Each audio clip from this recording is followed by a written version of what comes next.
2 years later, Terrence stood in a colleague's office and froze mid-sentence. On the desk in front of him was the new issue of Vogue. The cover model's face stared back at him, unretouched, unapologetic.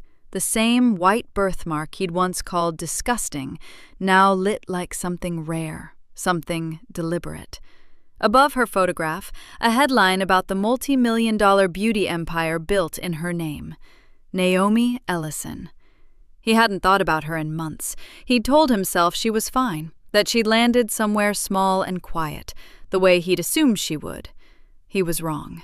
And standing there, holding a magazine with her face on it, Terrence didn't feel triumphant.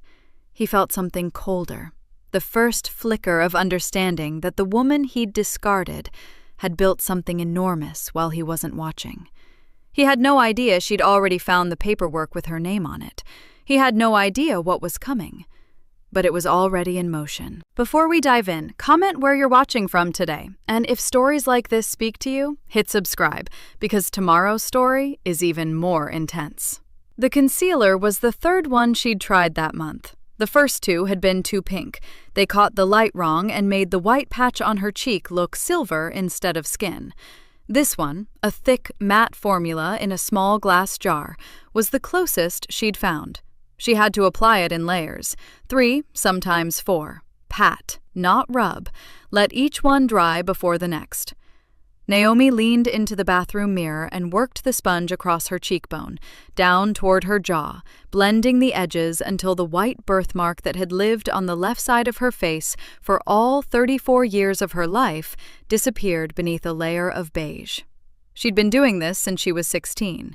It took about 12 minutes now. She barely thought about it anymore.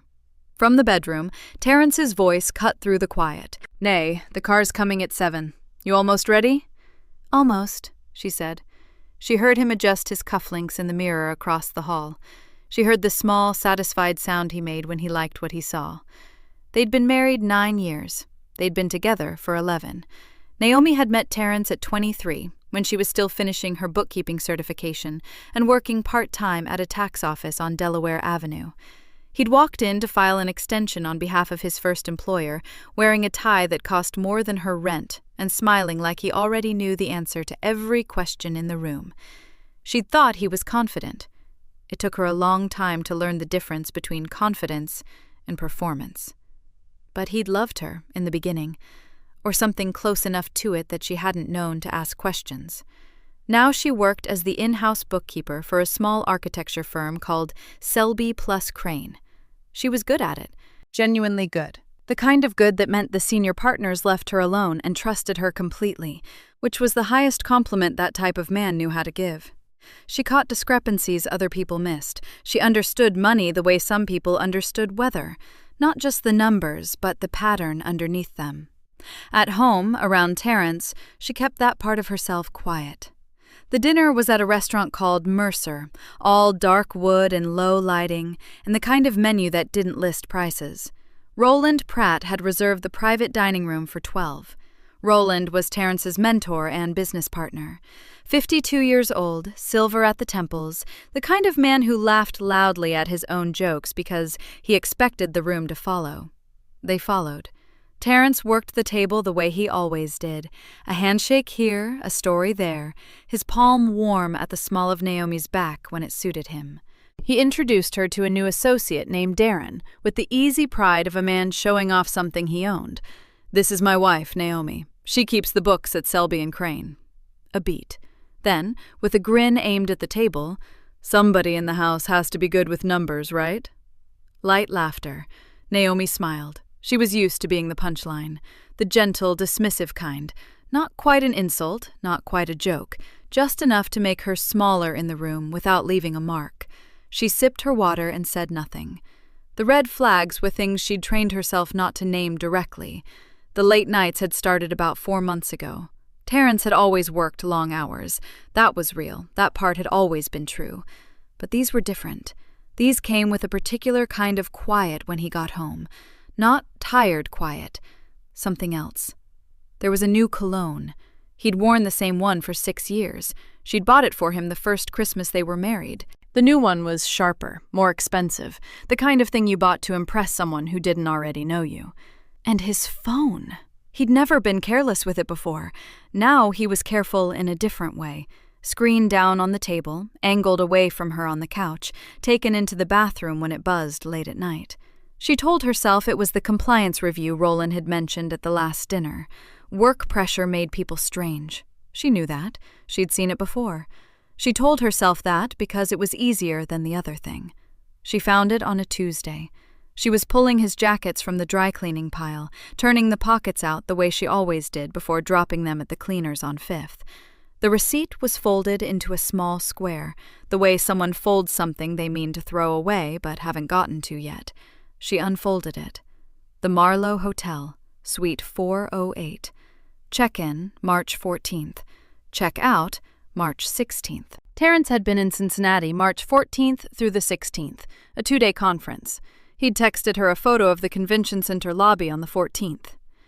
Reservation for T. Ellison and S. Prescott. Naomi stood in the laundry room for a long time. She read the name again. S. Prescott. She didn't know that name. She turned the receipt over, as if there might be something on the back. There was nothing on the back. She didn't put the receipt down.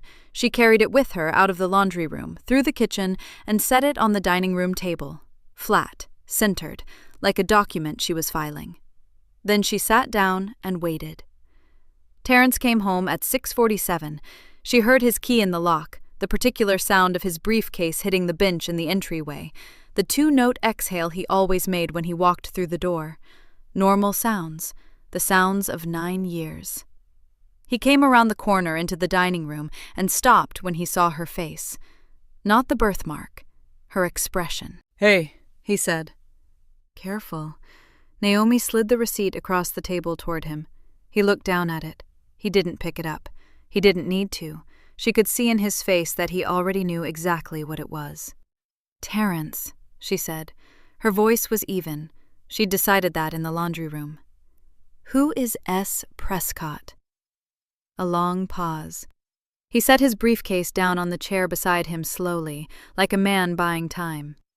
"Naomi, I'm asking you a direct question." He straightened up, and then something shifted in him. She watched it happen, watched the look that might have been guilt or shame move across his face and get replaced by something harder, something almost relieved. "Her name is Sable," he said. "She works at the firm." The room was very quiet. "How long?" Naomi said. 7 months.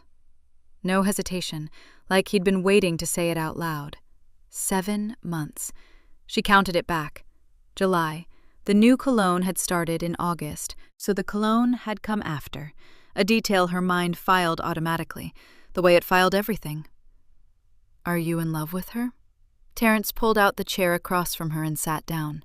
He folded his hands on the table, and then he looked at her, really looked at her, in a way he hadn't in a long time.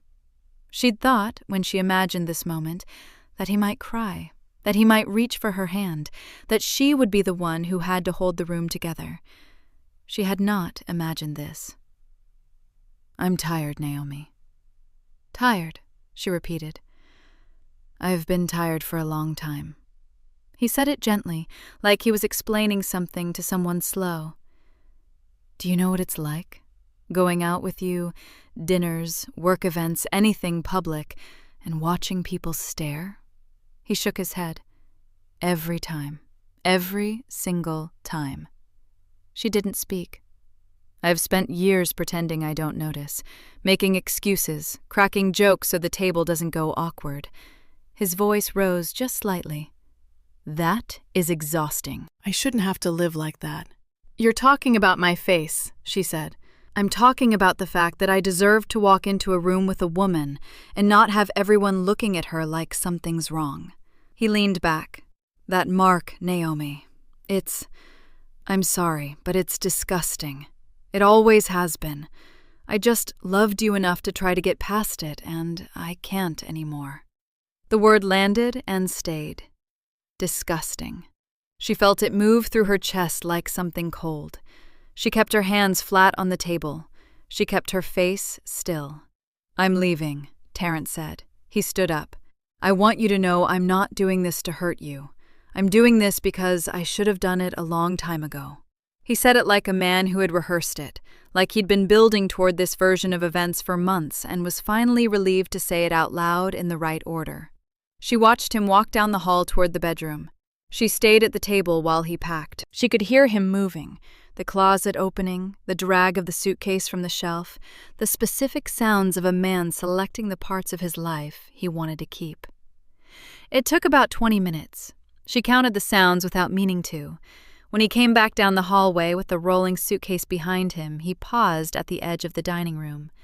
He looked at her like he was waiting for her to say something. To beg, maybe. To fall apart in a way that would make the story easier for him to tell later. She said nothing. He nodded once, as if she'd answered him, and walked to the front door.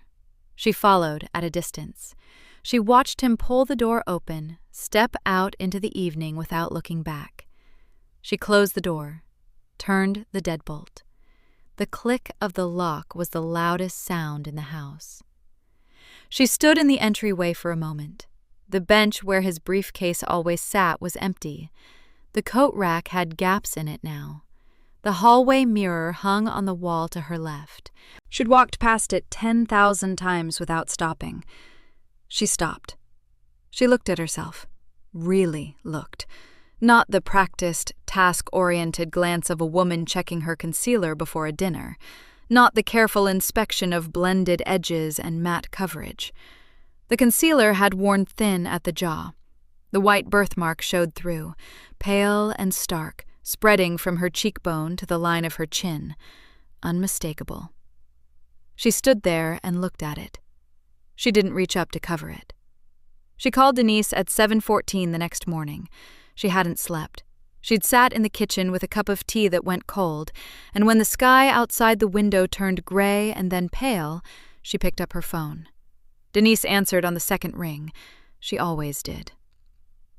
"He left," Naomi said. A beat. "I'm on my way."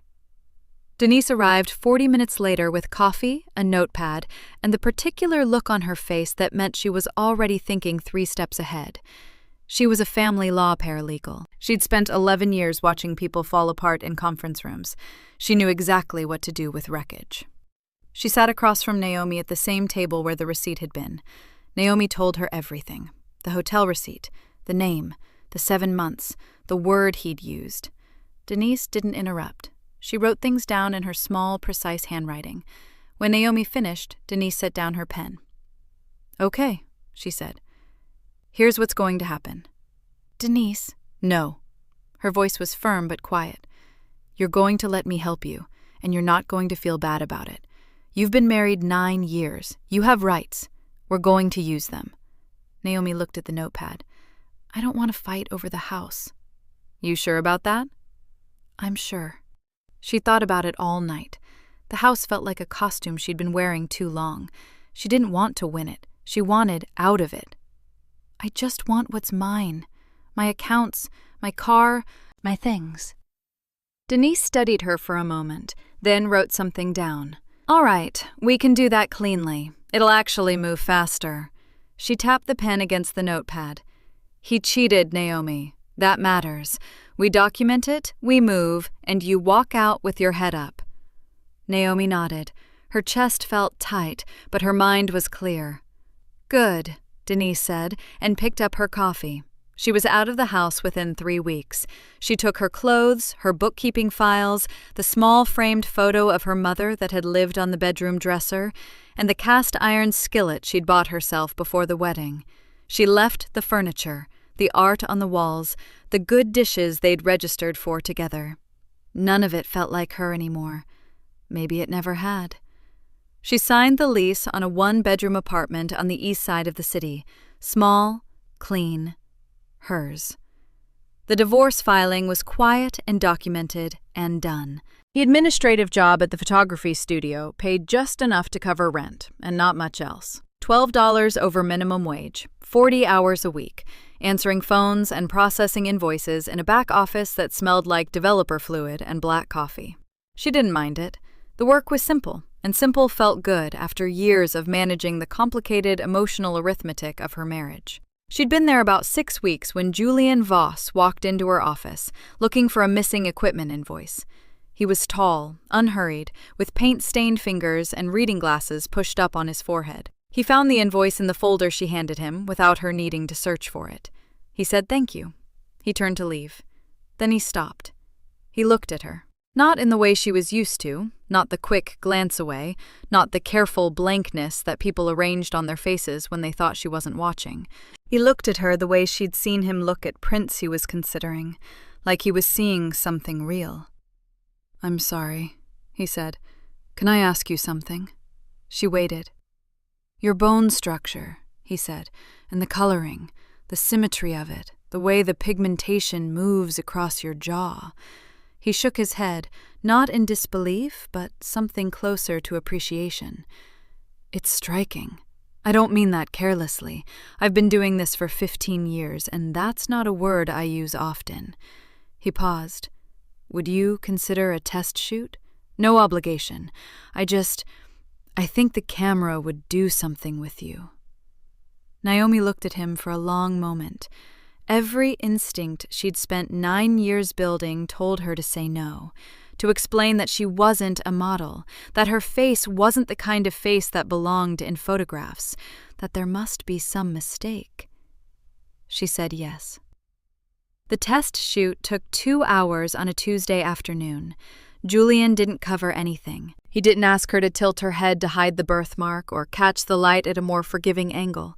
He photographed her straight on, in clear light, the white spreading across her cheek and jaw exactly as it was.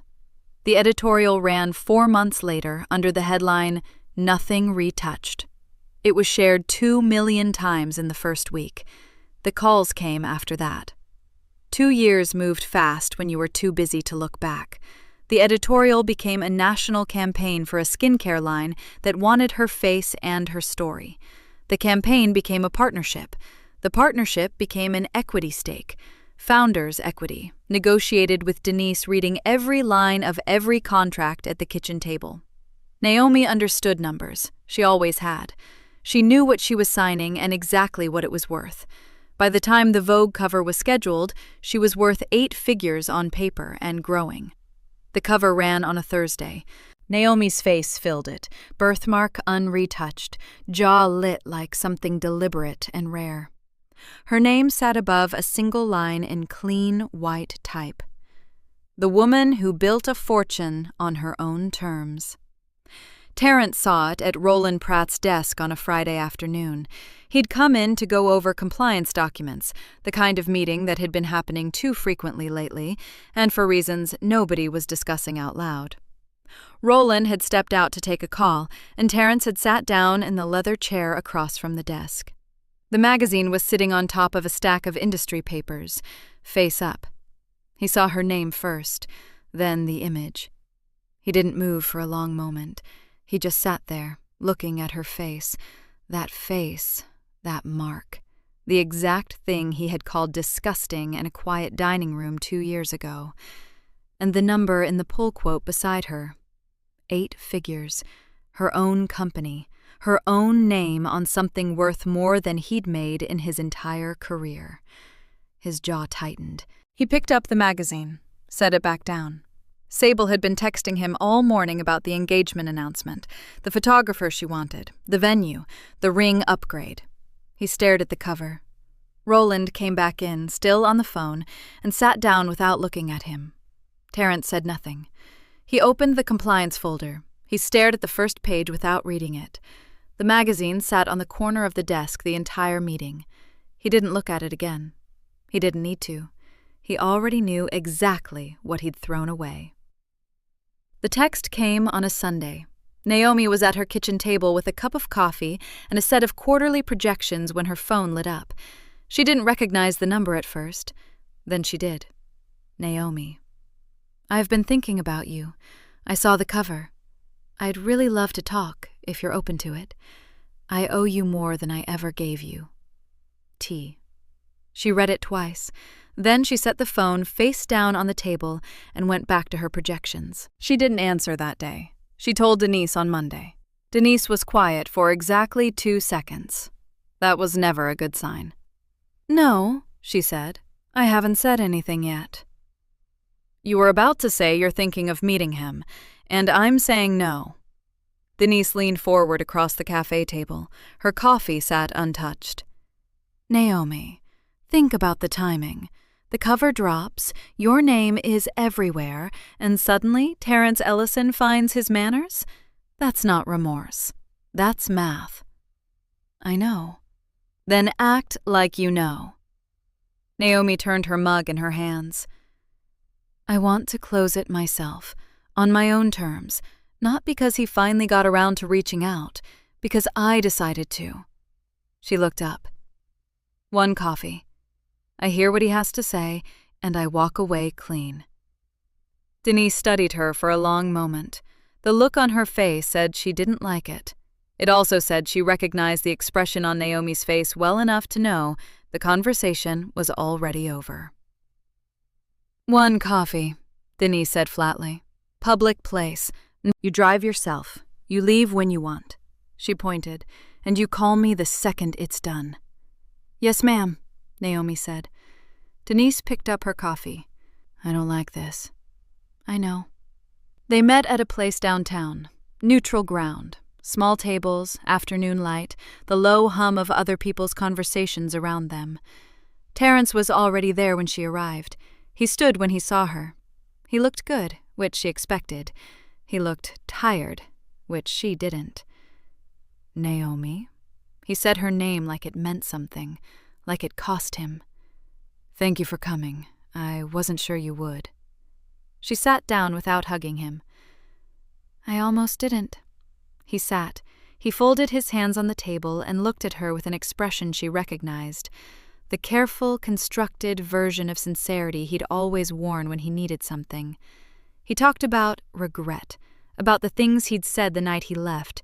He used phrases like, "I was cruel," and "I've had a lot of time to think," and "You deserved better than that." His voice was low and even, and if she hadn't spent 9 years learning the particular shape of his performances, she might have believed it. She let him finish. "I appreciate you saying that," she said. He nodded. He seemed to take that as more than she meant it. Then, slowly, the conversation shifted. He asked about the brand, about her equity stake, how it worked, whether she had creative control or whether it was more of a licensing arrangement. He framed the questions as interest, as admiration, but they came too quickly and landed too precisely. "You've really built something," he said. He smiled. "It's remarkable, honestly. And your story, the way the press has framed it, the public response. People love you right now, Naomi. They really do. Right now." She noticed that. He reached for his coffee, casual. "Things have been a little complicated on my end, actually. The firm is going through a compliance review. Routine stuff, nothing serious. But timing is everything in this industry, and perception matters. Roland keeps saying we need to keep our public profiles clean." He shook his head like it was a minor inconvenience. "It would honestly mean a lot if people saw that there were no hard feelings between us. Even just something visible. It would help, at a moment like this." The table was quiet. Naomi looked at him. She kept her face still. "I'm sure it would," she said. He blinked. He'd expected something more. She didn't give it to him. She finished her coffee. She said it was good to see him. She picked up her bag and walked out into the gray afternoon and didn't look back through the window. She sat in her car for a moment before starting it. She turned his words over in her mind. The compliance review. The timing. Perception matters. The way he'd said Roland's name, quickly, like it had slipped out, like it was attached to something heavier than he meant to show. She pulled out her phone and called Denise. "How bad was it?" Denise answered. "He wants me visible next to him while his firm is under a compliance review." She paused. "He said it was routine. He said timing was everything." Denise was quiet. "Denise." Naomi stared through the windshield at the street. "Something doesn't add up. About the firm. About why he actually needs me right now." She started the car. "I need you to help me look into it." The boxes were in her closet, stacked behind winter coats she rarely wore. She hadn't opened them since the move. She hadn't needed to. The divorce had been clean on the surface. No children, no house fight, no courtroom drama. Denise had handled most of the paperwork. Naomi had signed what she was told to sign and tried not to look too long at anything with his name on it. Now she pulled both boxes down and set them on her kitchen floor. She changed out of her work clothes. She made a fresh pot of coffee. She sat down cross-legged in front of the boxes and opened the first one. It smelled like the old house. She noticed that and set the feeling aside. The documents were organized the way a bookkeeper organizes things, by year, by category, by source. She had kept that habit even when her life was unraveling. Even then, she had filed carefully. She found the joint tax returns first, then the bank statements, then a folder near the bottom, thicker than she remembered, labeled in her own handwriting, Terrence, business/miscellaneous. She didn't remember making that folder. She opened it. There were signature pages inside, several of them. Her signature was on 3 of the pages, dated about 6 years back, near the middle of their marriage. She remembered signing things for him occasionally. Forms he'd slide across the table at dinner and explain in 2 sentences while she was still eating. Just a formality. Just a routine thing. You know how Roland is about paperwork. She had trusted him then. She had signed. She spread the pages across her kitchen table under the lamp and looked at them carefully, the way she looked at numbers at work, slowly, without assumptions. The words guarantor and Ellison, N, appeared in the same line. She photographed every page. Then she called Denise. Denise arrived 40 minutes later with her work bag and a look on her face that meant she'd already started pulling threads on her phone during the drive. "Show me," she said, before her coat was fully off. Naomi laid out the pages. Denise stood over the table and read in silence for a long time. She picked up 2 of the pages and held them closer to the light. She set them down. She unzipped her bag and pulled out her laptop. "The fund is called Pratt Ellison Capital Ventures," she said, typing. "I pulled the state filing on the drive here. It's registered as a private investment fund. Small, boutique, listed as active." She looked at Naomi across the table. "It was registered 6 years ago." Naomi nodded slowly. "That matches the signatures." "Your name is listed as guarantor in the original formation documents," Denise said. "I found it in the public record 15 minutes ago." She turned the laptop around so Naomi could see. "When the divorce was finalized, nobody filed to remove you. Either it was an oversight or—" "It wasn't an oversight," Naomi said. The room was quiet. Denise pressed her lips together. "That means you are still legally exposed to any liability this fund carries. If it collapses, if there's a penalty from this compliance review, if a creditor comes after it, your name is still on the line." She closed the laptop. "Naomi, you're still attached to something he built with Roland, and you never knew it was active." Naomi sat very still. She looked at the signature pages spread across her table. Her own handwriting. Her own name.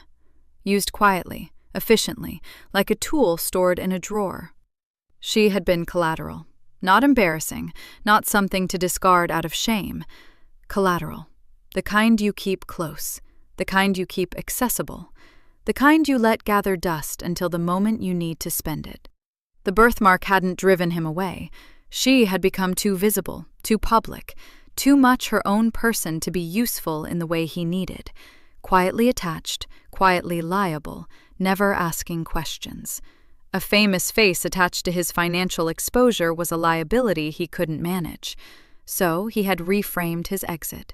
He had made it about her face, made it ugly and personal, made it the kind of wound she would spend years trying to recover from, instead of ever thinking to look at the paperwork. And when she became worth something on her own terms, when her name carried real weight and real money, he had come back. Not for her, for the guarantee. She sat with that for a moment. The full shape of it. 9 years, and it came down to a signature she'd given him over dinner. Denise was watching her, not pushing, just present. Naomi looked up. I need to know how deep it goes, she said. Her voice was level, steady, the way she sounded when she was working, when she was following a number to its source. All of it. The fund, the compliance review, what Roland actually knows. She folded the signature page closed. And I need to know what Sable knew. Denise's eyes sharpened. Start there, Naomi said. Start with Sable. Naomi found the number the old-fashioned way. She still had Terrence's contacts backed up from a shared cloud account he'd never bothered to close after the divorce. Sloppy. The kind of careless move a man makes when he assumes the person he left behind isn't looking. She scrolled until she found it. Sable P. Saved without a last name, like a secret only half hidden. She stared at it for a moment. Then she typed a short message. I think we need to talk. Just the two of us. I'm not looking for a fight. The reply came in under 4 minutes. They met at a small cafe, 2 neighborhoods removed from anywhere either of them was known. Naomi arrived first and chose a corner table with her back to the wall. She ordered black coffee and waited. Sable walked in at 11 minutes past the hour. She was younger than Naomi had imagined, not in age, but in the way she carried herself, polished on the surface. A camel coat, gold earrings, a handbag that cost more than a week's rent. But her eyes were working the room before she'd even cleared the door, calculating the exits, calculating Naomi. She sat down and smiled. It was a careful smile, the kind people use when they aren't sure how much the other person knows. Naomi, she said, you look incredible. The Vogue thing, really, it's been everywhere. Thank you, Naomi said. She let the silence sit for a beat. She watched Sable fill it. I wasn't sure you'd want to meet, Sable said, smoothing her coat over her lap. I know this whole situation is... How long did you know he was married? Naomi asked. The smile didn't fall. It just went still. I'd heard he was going through some things, Sable said carefully. That you two were basically... That's not what I asked. Sable looked at her coffee cup, a small, almost invisible exhale, and then something in her posture shifted. Not softening exactly, more like a woman deciding how much effort it was worth to keep performing. From the beginning, she said. I knew from the beginning. The words landed flat on the table between them. Naomi didn't move. She just listened. He wasn't hiding it, Sable continued. He talked about you. Not meanly, at first. Just like you were something he'd already decided was over. She paused. It was easy to believe him. He's convincing when he wants to be. He's convincing, Naomi repeated. I'm not saying it was right. No, Naomi said. You're saying it was easy. Those are different things. Sable's jaw tightened, just slightly. She reached for her cup. Naomi kept her voice even. Did you ever meet me? Before everything? A pause. Not really. I saw you at the firm's Christmas event, the one 2 years before everything. And after that? The pause stretched longer this time. There were things people said, Sable admitted, around the office, about your face, about the... She gestured vaguely toward her own cheek. Say it. The birthmark.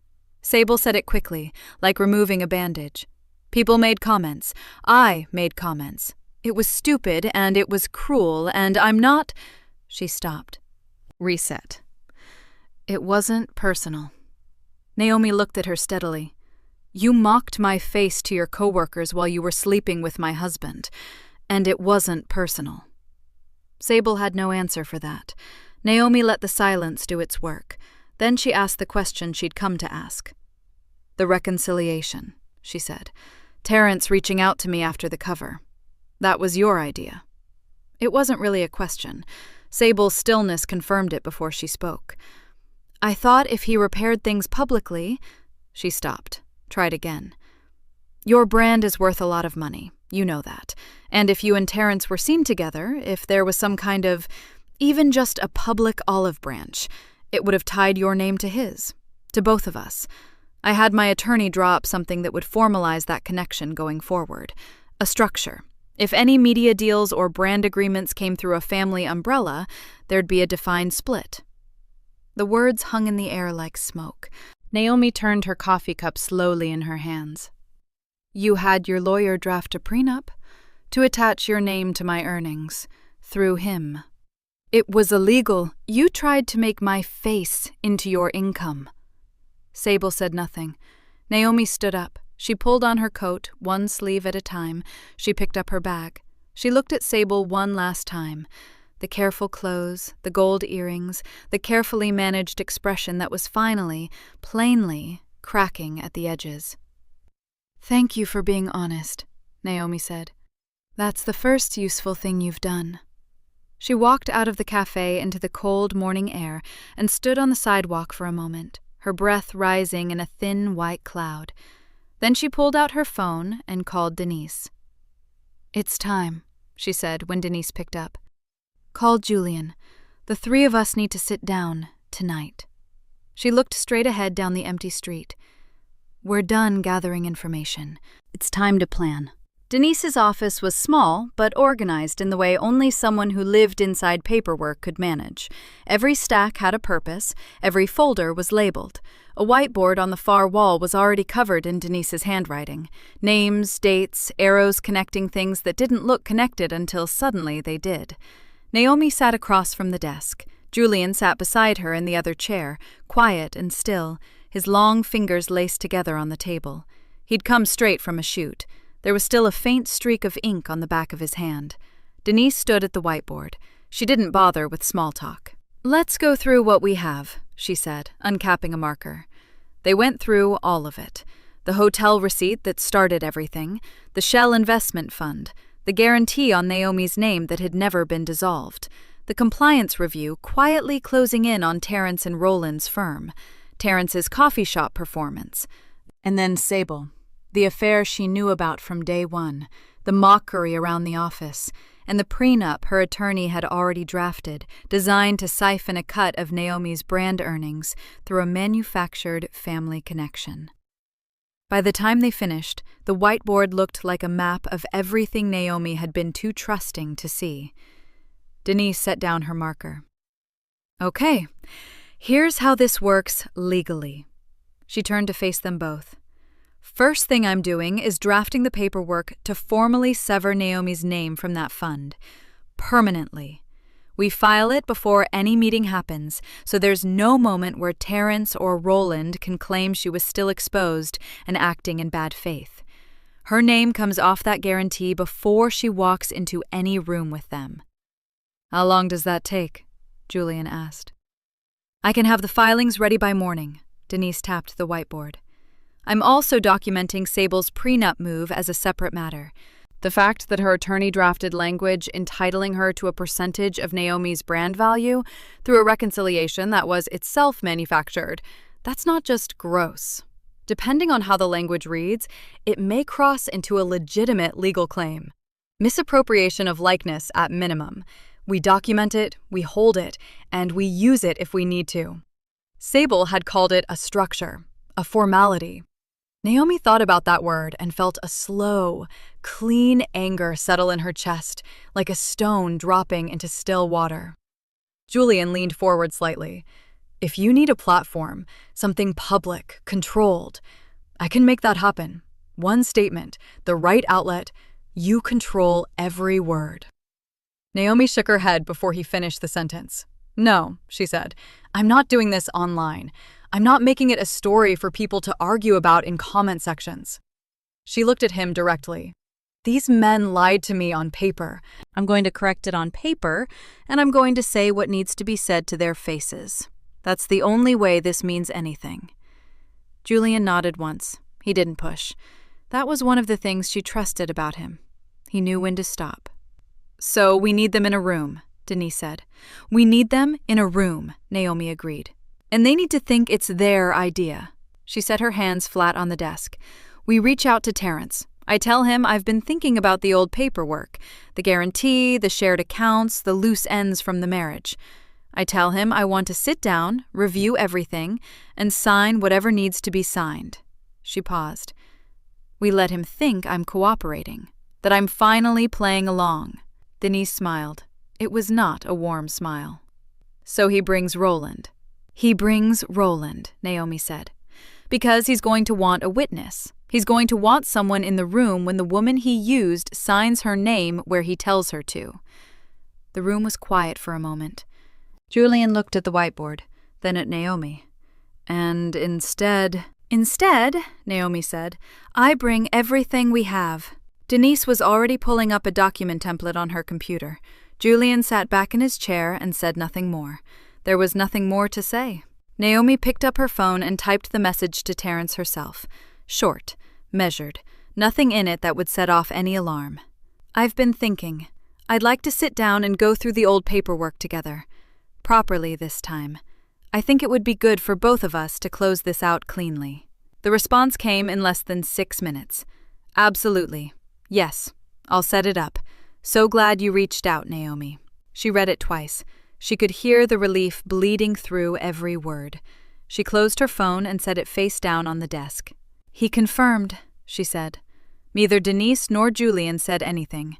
They didn't need to. Naomi reached across the desk and pulled the folder of documents toward her. The filings, the fund records, the timeline Denise had mapped out, the notes from the cafe with Sable. She set it squarely in front of her and rested her hand on top of it.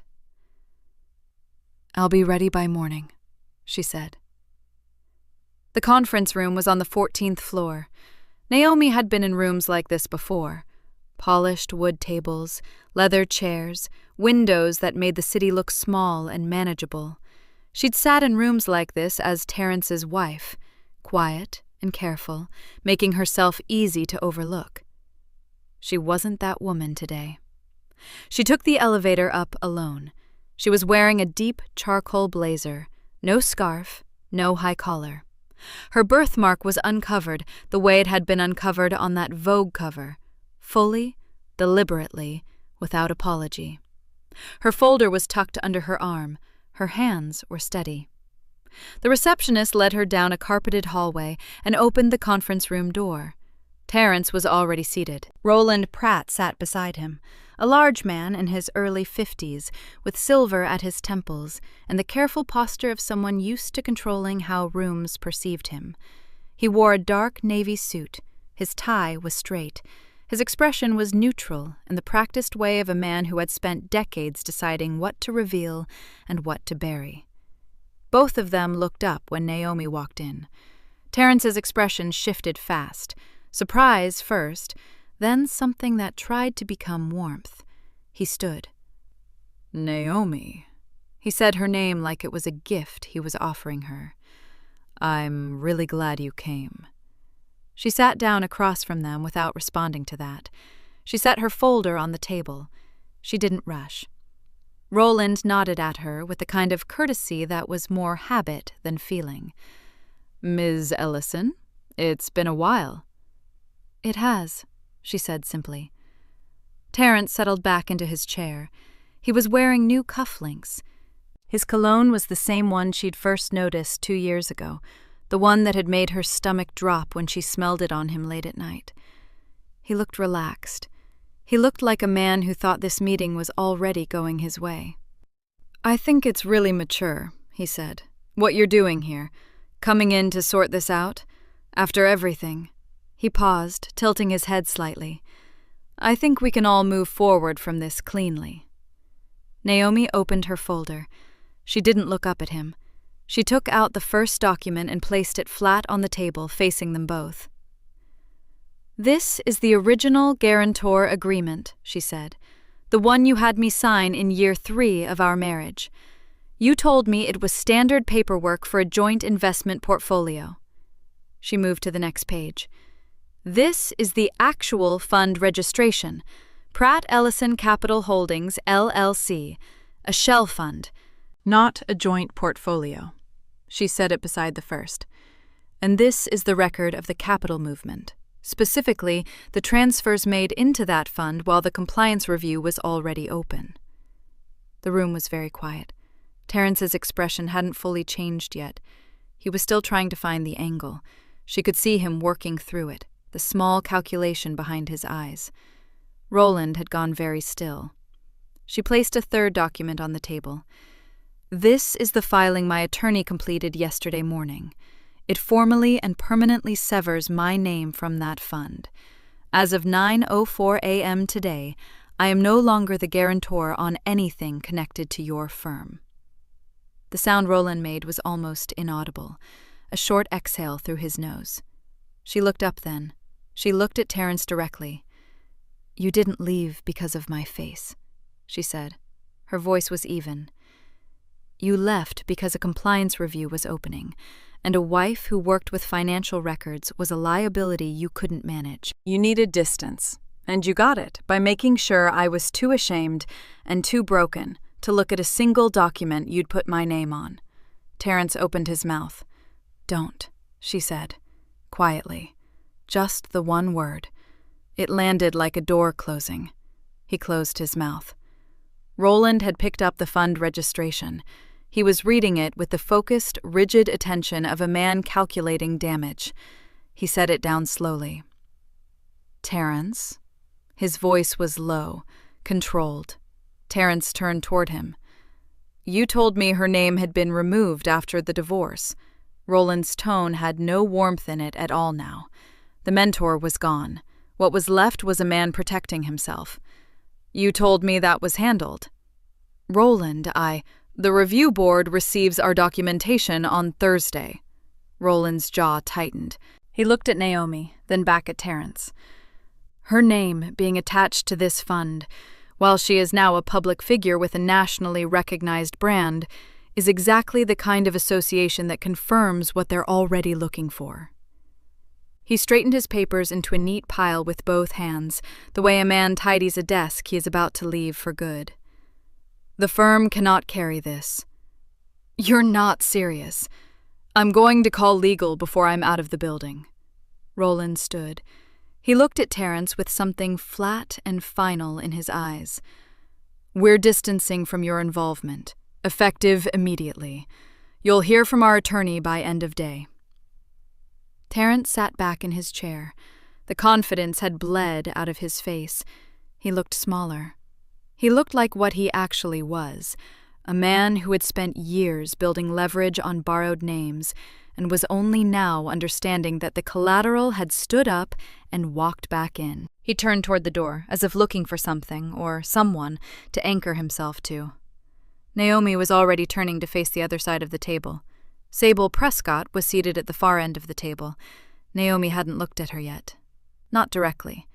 She'd let Sable sit there through the whole exchange with Terrence and Roland, watching, waiting, probably telling herself she was safe, that this wasn't about her.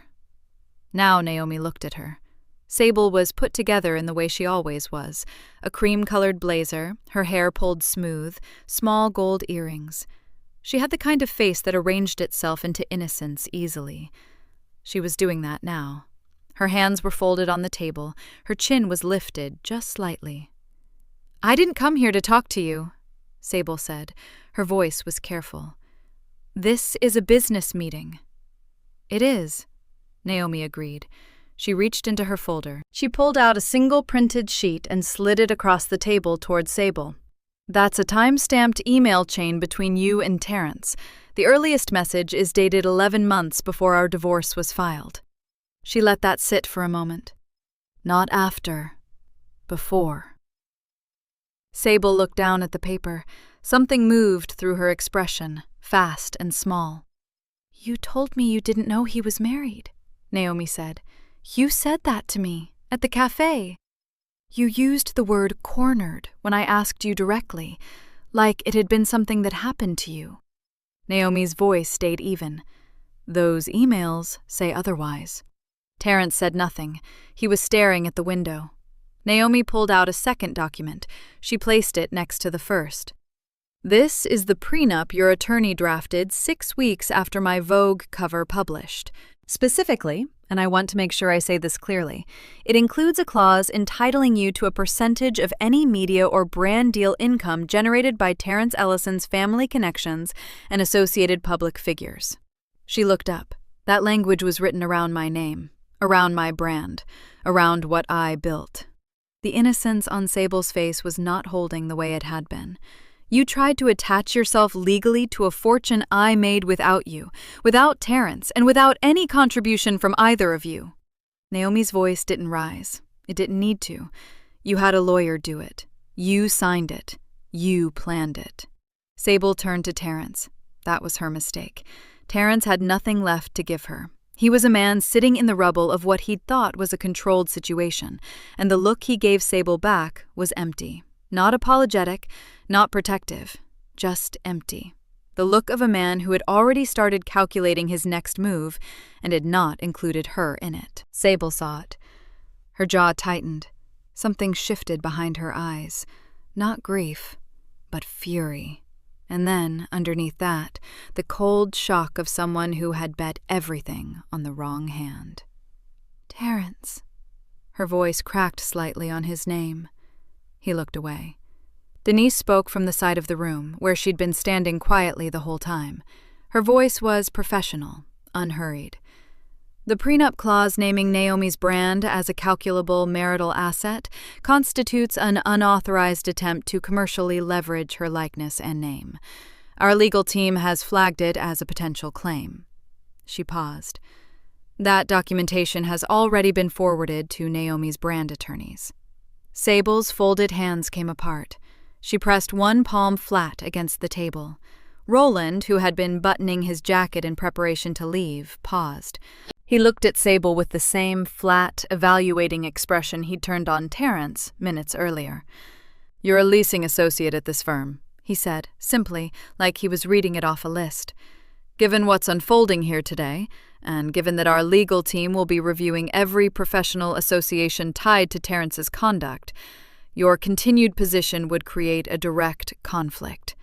He straightened his jacket cuff. "HR will be in contact." Sable opened her mouth. Roland walked out. The door didn't slam. It closed with a quiet, final click that was somehow worse. Sable turned back toward Terrence, but Terrence had his elbows on the table now, his face in his hands. He didn't look at her. He didn't say her name. He had nothing to offer. No protection, no spin, no charm. There was nothing left to perform for. The engagement ring on Sable's finger caught the light once as she lowered her hand to her lap. Naomi watched none of it with satisfaction. She watched it the way you watch rain, something that is simply happening, as it was always going to happen, now that the conditions were right. She stood. She closed her folder and tucked it under her arm. She looked at Terrence first, then at Sable. She gave them both the same amount of her attention, which was very little, and exactly as much as they deserved. "This is the last conversation you will ever have with me," she said. Her voice was calm, not cold, not angry, just finished.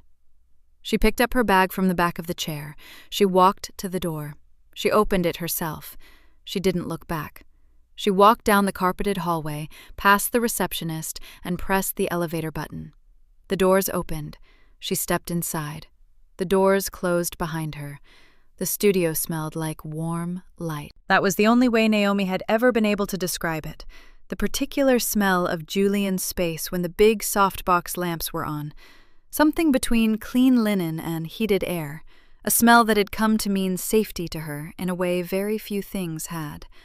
She stood near the makeup station, her folder open on the counter beside her, reviewing the morning's shot list. Her name was on the folder tab. Ellison Voss Creative, named partner. She still noticed it every time. Not with disbelief anymore, just with a quiet kind of recognition, the way you notice a scar that no longer hurts. Julian was across the room, setting up a reflector, adjusting the angle by small degrees, talking quietly to his assistant. He glanced over at Naomi and gave her a short nod. She returned it. Then the studio door opened, and a woman came in, holding a little girl by the hand.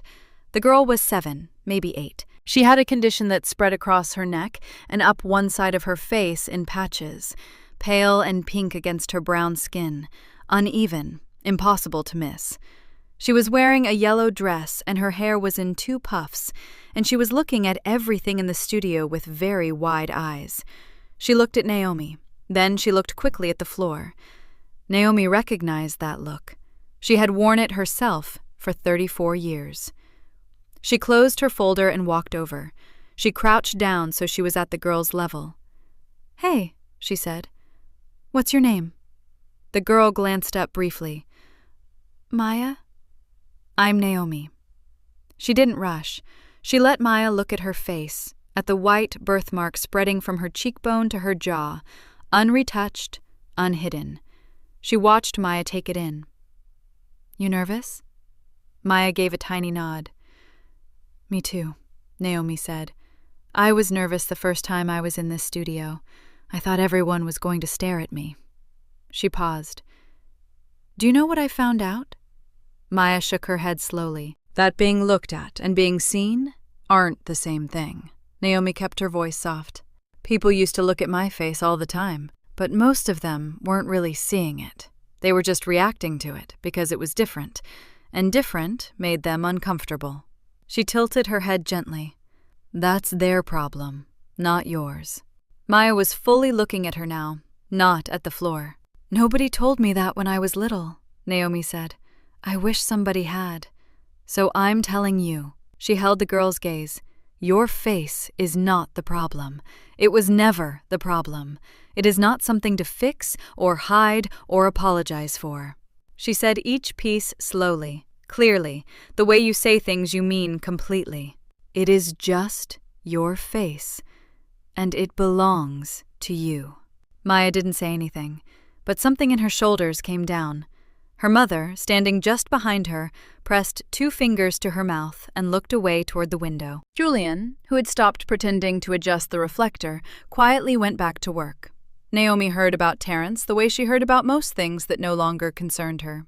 Secondhand, briefly, and without emotion. Denise mentioned it over dinner one evening, almost in passing. The compliance review at Roland's firm had concluded 3 months after the conference room meeting. The findings were significant. The shell fund had been formally flagged. Roland had negotiated a settlement that required him to give up his managing partner role and a substantial portion of his stake. Terrence, as the junior partner who had structured the guarantor arrangement, had been the one thrown to the front of it. He'd lost his position. His license to operate in the state was under review.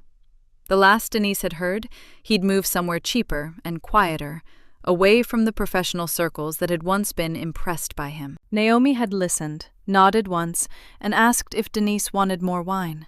Sable she saw once, from across a parking lot outside a supermarket. It was a Tuesday afternoon. Sable was loading her own bags into a small car Naomi didn't recognize, not the car she'd driven when she worked at the firm. She was wearing a plain coat. Her hair was down and unstyled. She didn't see Naomi. Naomi looked at her for just a moment. Then she got into her own car and drove home.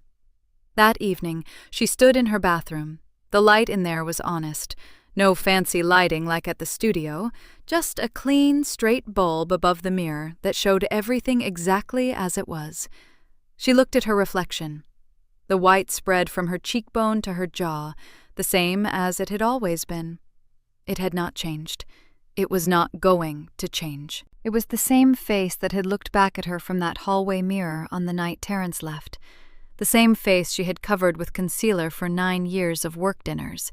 The same face that had appeared, unretouched, unhidden, completely itself, on the cover of Vogue. She looked at it for a long time, and for the first time in her life, there was nothing else in the room. No voice, no memory of a cruel word, no instinct to reach for something to cover it. Just her face. Just hers. She turned off the light and went to bed.